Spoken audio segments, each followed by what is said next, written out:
Sweeping across the majestic marble and stone, the iconic structures of Washington, D.C. stand as enduring symbols of American power and purpose. There's the gleaming Capitol, a beacon of democracy, the solemn White House, seat of executive might, and the inspiring Lincoln Memorial, a tribute to unity and freedom. For generations, we've learned to view the United States through this lens, a global leader driven by ideals of liberty, progress, and the pursuit of a better world. Its institutions are familiar, its objectives often declared, shaping our understanding of international relations. But what if the narrative we've come to accept, the image so meticulously crafted and consistently presented, is merely the visible tip of a much larger, far more intricate design? What if beneath this familiar surface lies a deeper, less obvious layer? A true plan whose scope and ambition far exceed public perception. We are constantly bombarded with images and headlines illustrating the surface plan. News channels flash quick cuts of diplomatic meetings where world leaders shake hands, treaties are signed, and crises are purportedly averted. Economic indicators are meticulously analyzed, showcasing global trade agreements and financial aid packages. The publicly acknowledged goals of U.S. foreign policy are regularly articulated: democracy promotion, fostering economic stability across continents, ensuring global security through alliances and interventions. These objectives resonate with our common understanding of how nations interact, how international relations are managed, and how the United States traditionally involves itself on the global stage. We understand these as the overt strategies, the declared intentions guiding America's interactions with the world. But let's shift our gaze from the hallowed halls of government to the steely, almost sterile architectural shots of modern corporate headquarters, the towering financial districts that dominate the skylines of major U.S. cities. These glass and steel monoliths, humming with unseen power, represent another facet of influence. They prompt a critical question: is there an underlying, more enduring, true plan at play? One that transcends the ebb and flow of political administrations, one that operates independently of public discourse and election cycles. Our inquiry here is not to sensationalize, but to investigate, to peel back the layers with a serious, controlled, and analytical approach. We seek to understand if the familiar landscape masks a more profound, systemic strategy. As we delve deeper, subtle visual cues begin to emerge. Faint outlines of global maps shimmer across screens, not just showing borders, but highlighting interconnected trade routes and zones of influence. Abstract network diagrams pulse with unseen connections, illustrating complex interdependencies. We see representations of systemic structures, intricate and almost organic in their complexity, suggesting a design far beyond simple policy initiatives. These initial glimpses hint that this deeper plan operates on a fundamentally different timescale, with objectives that are often distinct from, and sometimes even overshadow, those commonly perceived. It is not merely about reacting to events, but about shaping the very fabric of the global system itself. This true plan is not about immediate crisis management. It's about long-term systemic control, an evolving strategy whose impact is far more pervasive than many realize. To truly grasp this evolving strategy, we must journey back through the annals of history, examining the historical precedents that laid the groundwork for today's systemic power. Think of the post-World War II era, a time of immense upheaval and rebuilding. While often portrayed as altruistic aid, initiatives like the Bretton Woods system and the Marshall Plan were far more than simple reactive measures. They were foundational elements, meticulously designed to establish a new global economic order, with the United States at its undeniable center. These weren't just about restoring damaged economies. They were about integrating nations into a US-centric financial framework, fostering dependencies, and creating a stable, predictable environment for American economic expansion.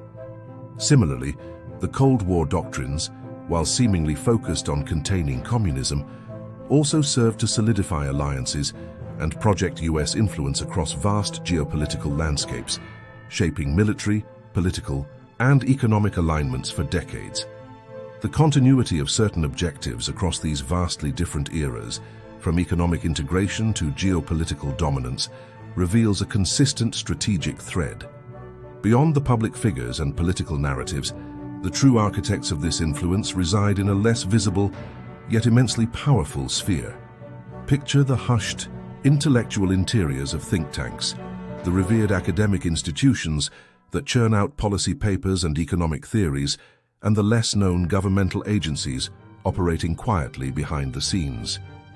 These are the crucibles where strategic doctrines are forged, where intellectual currents coalesce into actionable policy. It's here that the long-term vision is cultivated, often far removed from the daily political fray. Consider, for instance, how certain non-governmental organizations or academic initiatives, seemingly independent, have historically laid the intellectual groundwork for future governmental policies, subtly shifting public discourse and preparing the ground for systemic changes. These intellectual powerhouses provide the ideological scaffolding and the meticulously researched justifications for the true plan, ensuring its intellectual robustness and long-term viability. They are the silent engines powering the strategic direction of a nation. The mechanisms through which this influence is wielded are equally subtle and pervasive. It's not always about military might or overt diplomatic pressure.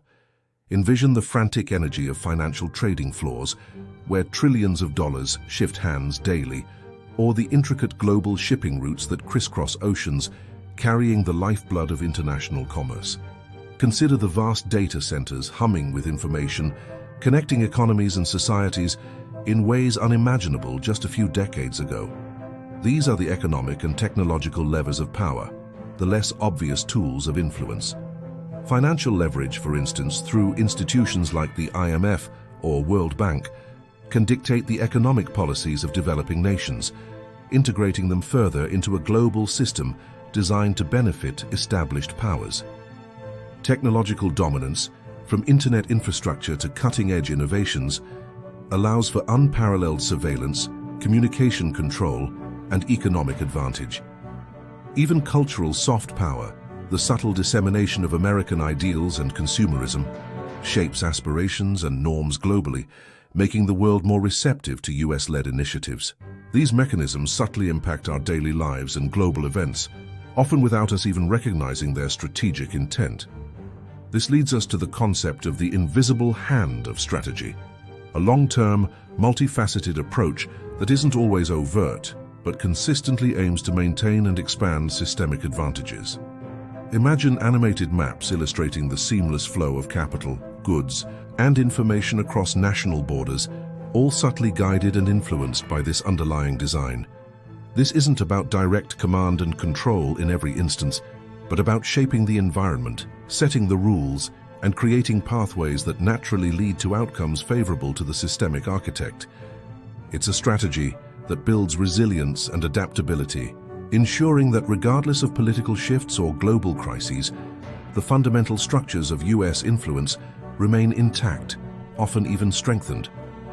This progressive revelation of how deeply intertwined these forces are, how they operate beneath the surface of everyday news, begins to paint a picture of a plan far more profound than commonly understood. The reach of this true plan extends far beyond the borders of the United States, manifesting globally in ways that shape economic development, political alliances, and even technological standards. Look closely at the expansive skylines of major global cities, from Shanghai to Dubai, and juxtapose them with images of massive infrastructure projects and burgeoning technological hubs in various countries.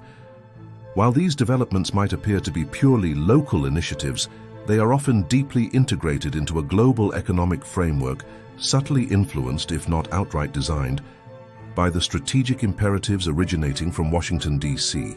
Consider, for instance, the pervasive adoption of certain international agreements or technological standards, from internet protocols to financial regulations. While presented as neutral and universally beneficial, these often reinforce existing systemic advantages, making it easier for US-based corporations to operate globally, for US financial institutions to dominate markets, and for US technological innovations to set the global benchmark.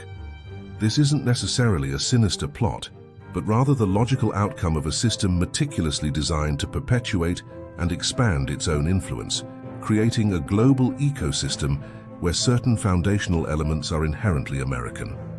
However, such a pervasive systemic approach inevitably carries with it significant consequences, both intended and unintended. Abstract representations of interconnected global systems beautifully illustrate how a decision made in one corner of the world can ripple outwards, creating complex cause and effect relationships. This long-term strategy, while securing systemic advantages, can also contribute to global instability, exacerbate wealth distribution inequalities between nations, and subtly erode national sovereignty.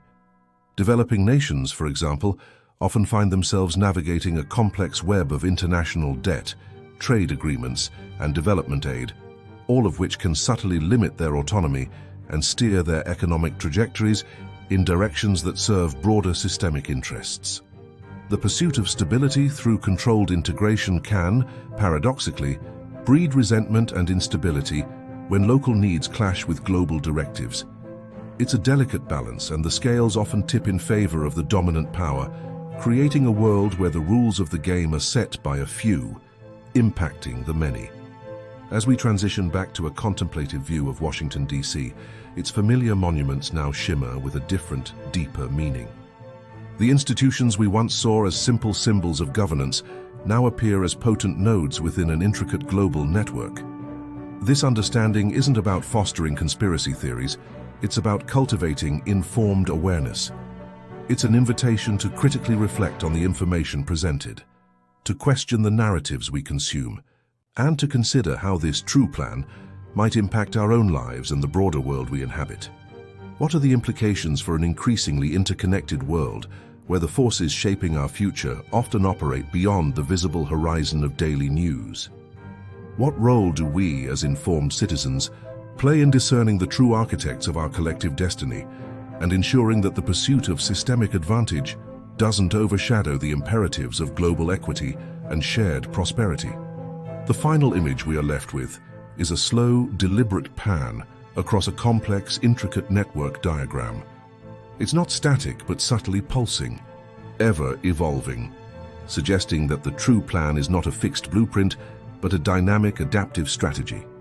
Its effects are profound, often underestimated, and undeniably present in every facet of our modern world.